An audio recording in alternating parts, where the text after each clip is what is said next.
Monsieur le secrétaire d'État, messieurs les ambassadeurs, chers amis, je voudrais d'abord saluer chaleureusement tous ceux qui ont rendu possible cette 23e édition de la conférence Erasme Descartes. Le thème que vous avez choisi, la sécurité et la souveraineté alimentaire européenne, touche au cœur même de mon engagement de ministre et revêt une importance majeure pour nos sociétés.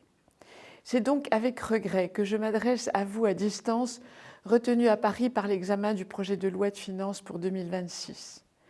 Depuis plusieurs années, la question alimentaire s'impose à nous avec une force nouvelle. Les tensions géopolitiques s'intensifient, les chaînes d'approvisionnement se fragilisent, les crises climatiques se multiplient. Autant de lignes de faille qui rappellent à quel point nourrir nos populations n'est jamais un acquis. Et dans ce monde devenu plus imprévisible, nos agriculteurs affrontent des défis croissants, parfois vertigineux.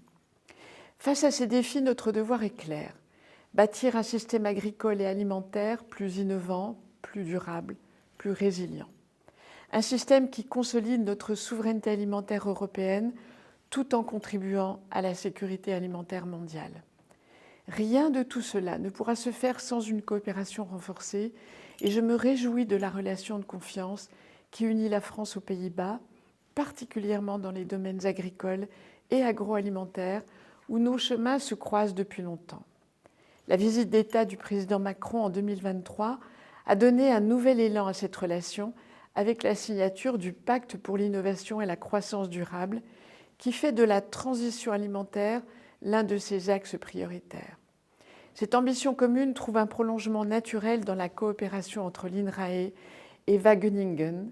Ces deux institutions portent depuis des années une recherche à la pointe attentive aux besoins du terrain comme aux grandes transformations du siècle. Le renouvellement de leur accord de coopération le 11 septembre 2025, sous l'impulsion de leur président, Mme Siuki Eimouara et de M. Philippe Mouguin, prolonge plus de 15 années d'échanges féconds que je tiens à saluer. Pour accompagner cette dynamique, nous avons besoin d'un cadre européen solide, capable de financer et de déployer des politiques d'investissement, d'innovation et de recherche à la hauteur des enjeux. Je me réjouis d'ailleurs de la présence de la Commission européenne parmi vous, tant elle est un acteur essentiel de cette ambition partagée. La politique agricole commune en est la pierre angulaire.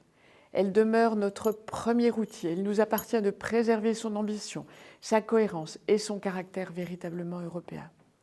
La PAC a été fondatrice de notre Union. Elle doit rester fondatrice de notre avenir. Cela exige des moyens budgétaires à la hauteur de la mission qu'elle porte, nourrir les Européens et garantir notre souveraineté.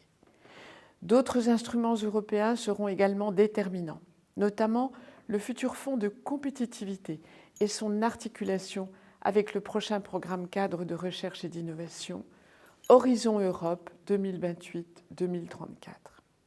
Ces outils doivent nous permettre de soutenir les investissements essentiels, d'accompagner les transitions et de donner à nos agriculteurs comme à nos entreprises agroalimentaires les moyens de se projeter dans l'avenir.